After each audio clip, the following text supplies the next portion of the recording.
shape's the best one? That one there, it's a dragon's head. You see its eyes? No.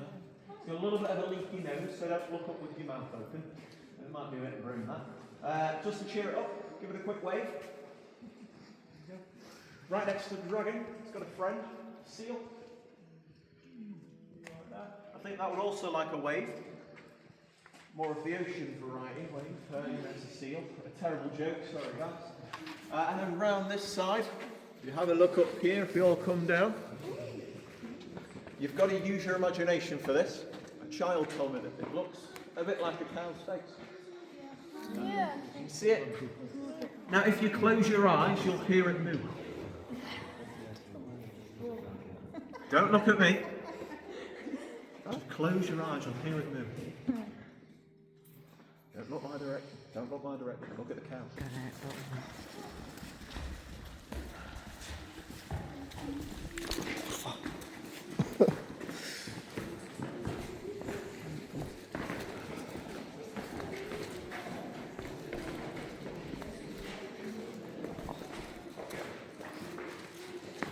So, as you come down the stairs, have a look to your left-hand side up there. You'll see there's a pretty funky looking pattern. Now, what that is fossilised coral. Now, about 350 million years ago, all this used to be under the ocean. It used to be a tropical seabed. It's basically fish and plants as it all passes away, piles up on top of itself, lots of pressure, lots of heat, a little bit of magic thrown in there as well, because why not? Eventually, well, it all turns to limestone. And in the case of this here, the reason it's here, is this coral would have passed away, more things would have piled up on top, there would have been less oxygen around it, so it would have broken down slower and slower and slower, and eventually it would have been fossilised in the rock and then here. Now we've got this coral, stretches all the way down there. We also have a couple of crustaceans, little shells and things like that. There's also things called crinoids. Crinoids, they either look tubular, or they look a bit like Cheerios if you get them the right way around. Either that or I'm a bit hungry at the minute. What they are, basically, they're funky looking palm trees. They look like they should be on a map video. There's a couple a bit further down here, I'll point those out to you as we go along. Just down at the bottom of the stairs, you see the wooden box. Now, any idea what this could be? Feeder. What, sorry? Feeder. A feeder, like a trough, something like that? A good guess. Not right. Have you got any other ideas? Bed. A bed? A coffin. Right. Gotta stay clear. Any other ideas? A mushroom bed? I think there may be a couple of mushrooms there, but not quite right. Any other ideas? That looks good for a bed. Okay. So, we're very far from the answer, so I'll put you out your misery. What are you looking at here? Is it like something to keep like fossils stored, like fed? It's like a storage box kind of thing. That's a good answer. But what this actually is, this is a boat. So, I know, it looks slightly worrying. Again, you don't have to swim, don't worry. This boat here, this is being used by the Victorians. So, I want you to think back. You're coming up from London. You're in your fanciest of clothing. So say your Gucci boots, your feather boas, your bell-bottom dresses. You don't want to get any of that down. As you're wandering through here, it's a little bit muddy and horrible. And then you get down there, and you see there's a stream running through the centre. Currently, we have a floor, so we don't get damp feet. It is still there, it runs underneath. But you get down there, you have one of two options. Either walk through that stream in all your fancy clothing, or get on a boat like this. Most of them got on a boat like this. To begin with, it's quite nice. The roof's up here, it gets lower and lower and lower, until you're on your back, tallow candle in your hand, animal fat dripping down your shoulder, and at that point you push through a narrow passageway until you're into the Great Cave. And at that stage there's no turning back. Now, all this changed when Queen Victoria showed up. She saw the boat, said one word, no. Turned back around and off she went to Chatsworth. She got invited back down again. The rope makers, they wanted her to come down. She's got lots of money, she's got lots of friends with lots of money. So, what they did is they blasted her a small tunnel so she could go through there instead. This passageway, they didn't tell her what it was called, because if they did, to keep it child-friendly, they'd get taken down to London and they'd never return. You kind of get what I'm on about there. What they called it, I can tell you now, it's called Queen Victoria's Back Passage. That's what we go through today. It's quite short, just like her, possibly a little bit smelly. It's quite muddy underfoot also. So, going to make our way a little bit further along. The middle of the passage here is a little bit slippy, so stick to the left or the right. And around the corner, we will see the Devil's Arse. It gets its name because it farted, by the way.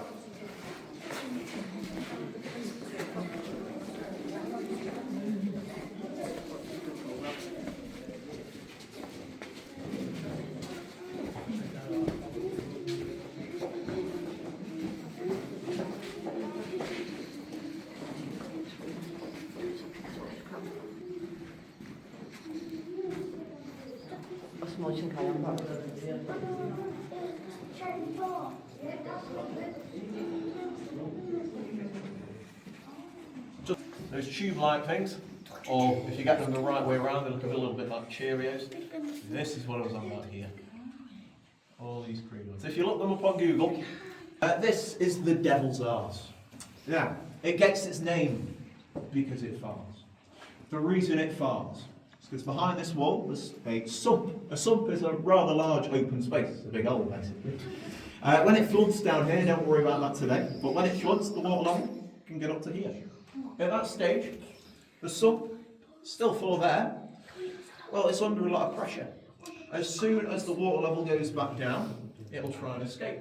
And as it does that, it makes a bit of a demonic gurgling sound.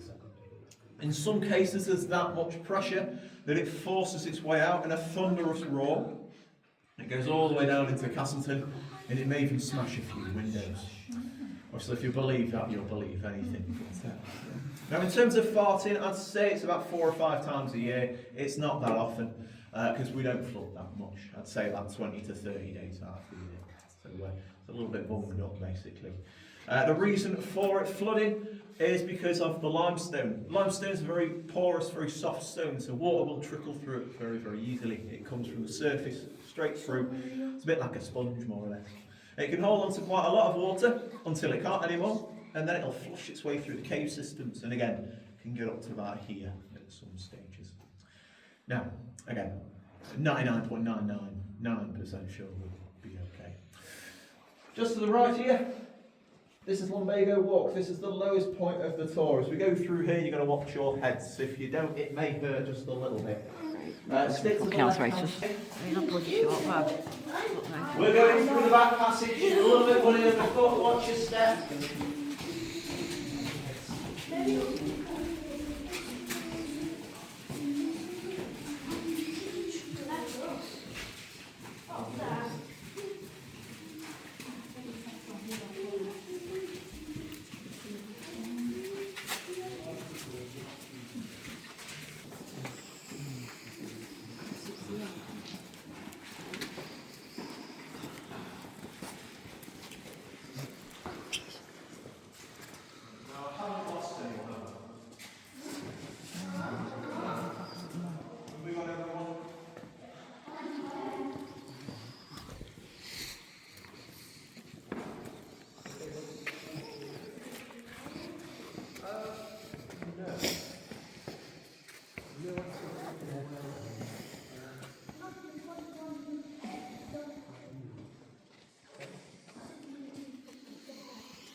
So what we've come through, the back passage, just over there, to the right hand side, that's where you come through on your boat.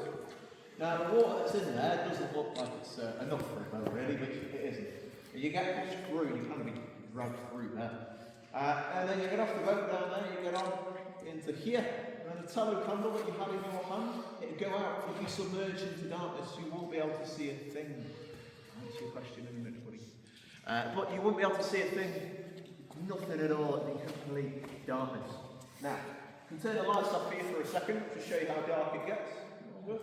Yes, yes.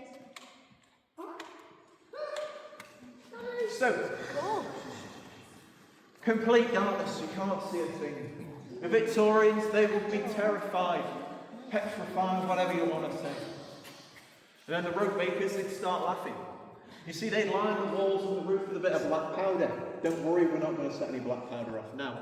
But what this would happen, what this would do, is we've got a huge amount of light and a huge amount of noise, and basically make the Victorians think that they're going into the depths of hell, and that the devil is going to come up from behind them and devour their soul. Now, the only way you can stop the devil from eating you is by buying another candle. But this time it's going to cost you about 3 or 4 times the normal price. I'll try not to fall over. Yeah, it's a bit like Alton Towers basically. You'd buy this candle, you'd be able to see 2 foot in front of you, and then you continue with your tour. Now, before I turn the lights on, just up here, white veins coming from the roof. This is fluorospar. It's a shiny UV light on it. It glows a little. If you take a photo of that on your phone, it glows even more. If you take a photo with the flash on, it doesn't look as impressive.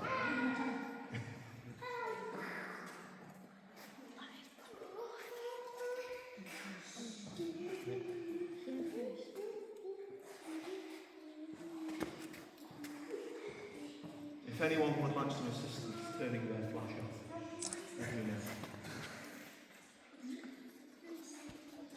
If you do it right, it should kind of look like, the movie Avatar. With crystals. Just without the big pterodactyl things and stuff. It's cool.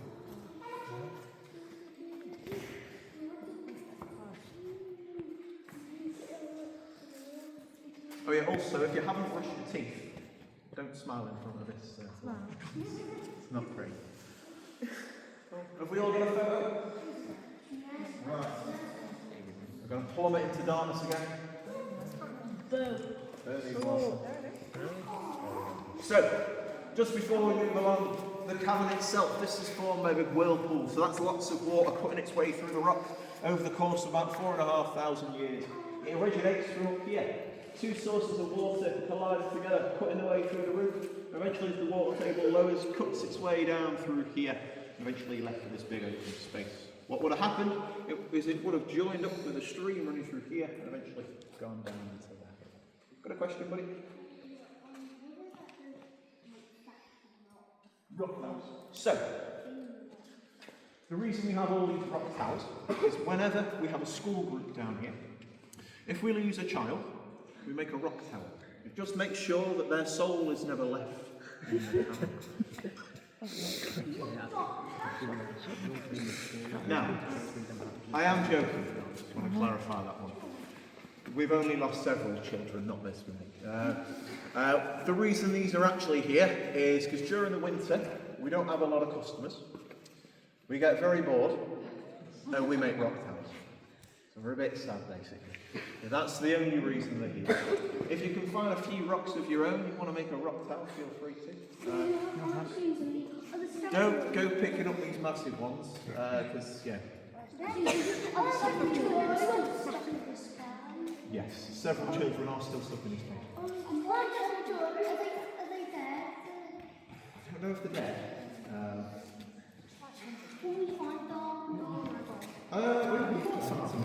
We'll look for some diamonds. So, we're going to continue with your fresh new candle in your hand. We're going to continue around the corner and we're going to see a little bit of snot now. This snot is gloopy, slimy, horrible, gelatinous snot. Basically, the Victorians, they were that terrified that they believed anything that rope makers would tell them. And the rope makers said that the devil had ran off. He sneezed on the way, picked his nose and wiped it along the roof, leaving this stuck here.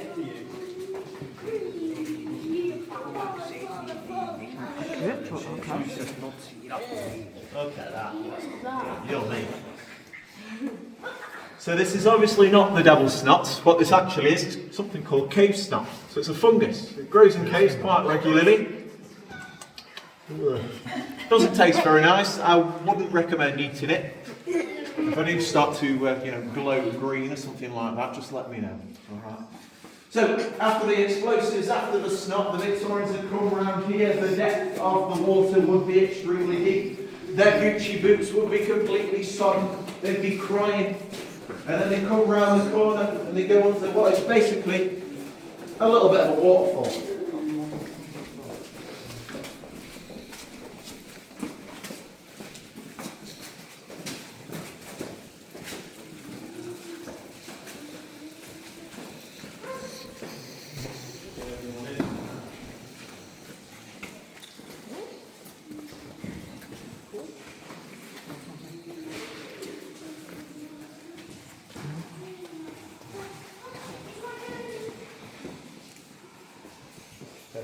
As you come around here, so the depth of the water is extremely deep.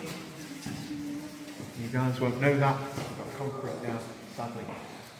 And then you come around here, you go underneath something called Roger Range. Now, in the wetter season, it's a bit more like a shower. Currently, it's a bit of a drizzle, really. But you come round, you'd be soaked, and then you start to hear the muffled sounds of children singing. These kids, where they are, just up there.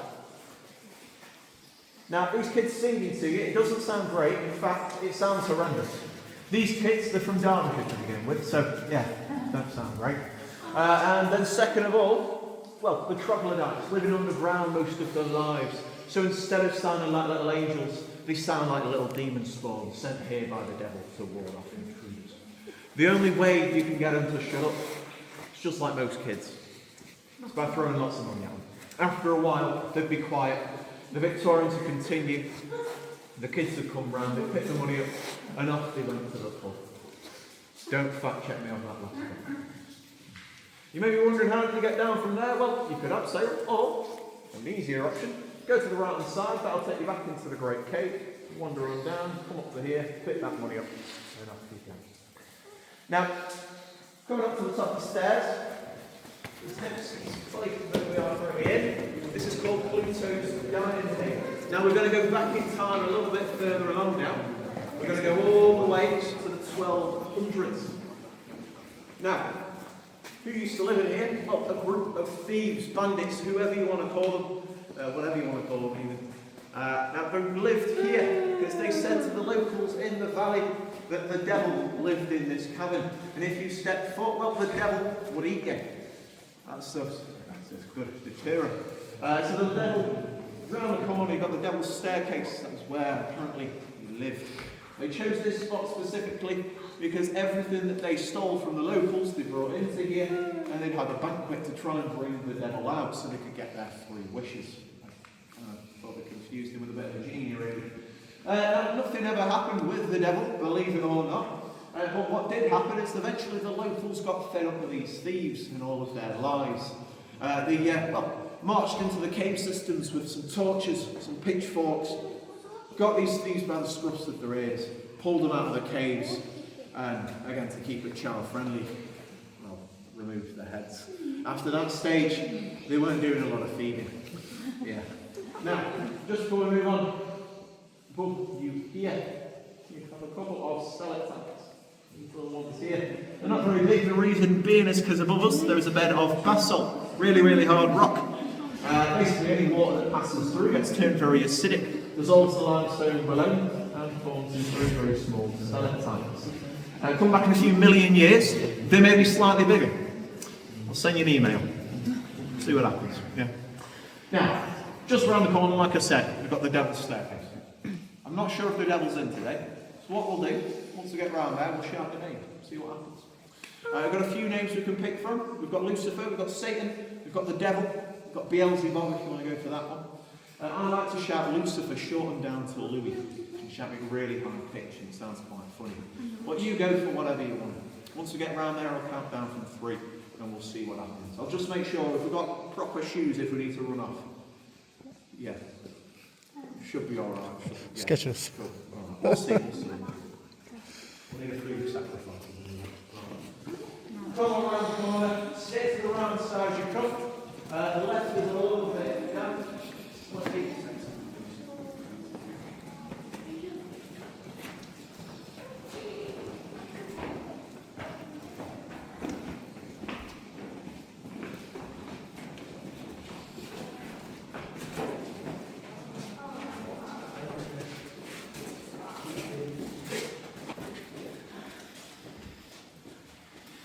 So, again guys, this puddle here a little bit deep. So if you'd like dry feet, don't stand that. We're not going to go down there, just in case the devil is. Yeah, buddy?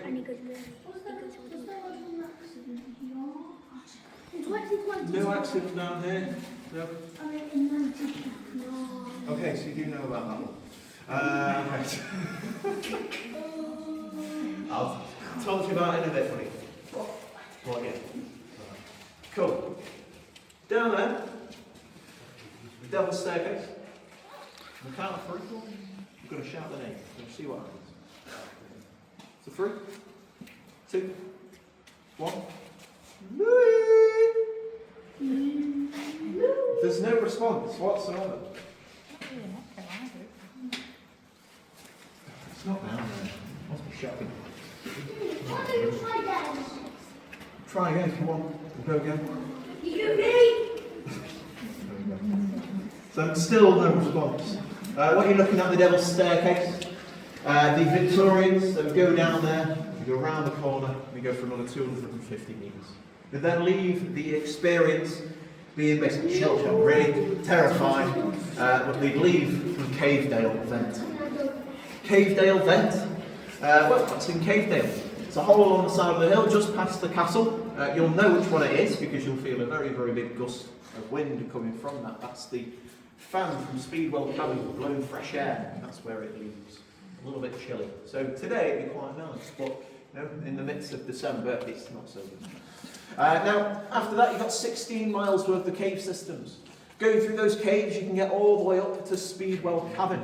It'll take you about 3 hours to get there though. Very wet, very muddy, not very nice. There's some horrific trials you have to go through. One of them is called Colostomy Crawl. Basically, it's a very narrow passageway full of mud. You crawl through that for about 15 minutes. Will you find a grave? You could possibly. But you go through there, and then you go up something called the bung hole into the Far Canal, and if you're really unlucky, you may possibly see one of the tour guides. Yeah, not great. Don't tell them I said that then. Now after that, wandering further through there, about 6 hours away from here, you can get all the way up to something called Titan Cavern. Titan Cavern, it's pretty big with a name like that. It's about 141.5 metres deep. Going from here, it's about 6 hours away. Or you can abseil down a borehole, it's about 40 metres, wander for about, 2 minutes really, and then you're right at the top of it. Yeah. Or there's plenty of pubs in Castelton. I'll leave that one up to you. It's a lot warmer. Now, you may be able to hear, if I stop speaking for a second, you may be able to hear there's a bit of a stream down there. So, that stream, that's water from the cave systems. It obviously comes through the limestone, through there, and then it leaves into Russet Well. So that little, not Russet Well, it leaves into the River Styx, sorry. The River Styx is the little river that you'll see adjacent to the footpath to the right hand side. That little stream running through Castelton and on towards Hope Valley. Now, joining on to the River Styx, you have Russet Well. Russet Well's a locally famous well because it hasn't run dry in recorded history, so you could say this well is doing pretty well for itself. I know that's a very good joke. Cheers for that round of applause, guys. Cheers, mate. So, you can go see it if you'd like to. As you're wandering down the gorge, you'll see to the right hand side, just underneath a little garden, a bit of water coming out of the walls. That is Russet Well right there. Pretty cool to look. We have one down here, and no, you can't go down it sadly. It's here because the BBC was filming Narnia and the Silver Chair. That was in the 1970s. It's been down here a while. You can watch that on YouTube as well. It's in black and white. It's very whimsical. It's pretty cool. But they slid a camera down that slide, had a couple actors going down the bank in there, and then that was the scene. They left the slide in for almost 50 odd years now, but it's used by the TSG, that is the caving group in Castelton. They use that to slide all the gear down and go on into the cave systems. So I'm mainly talking about ropes and Snickers bars. There are other things, but they're the main two. Now, I've been asked a couple of times about an accident. I won't go too much into detail on it, but in the 1970s, a man called Ian Moss. In the 1950s. 50s, sorry. 1959. Right. Okay. So. Try that one again. So in 1959, basically, a man named Ian Moss wandered into the cave systems, came up from Oxford with his friends, and was going in, and he found a new passageway.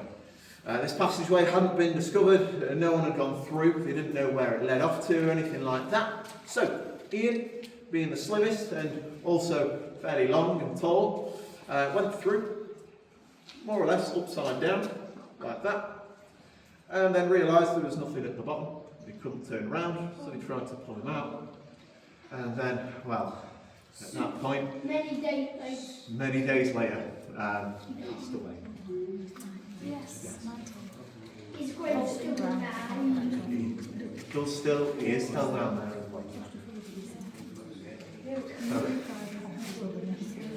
So, to move on from that slightly depressing fact there, we will make our way back in a moment or two. If you do have any questions, anything whatsoever, throw it my way, whatever it is. If you want, obviously, again, you need to take photos.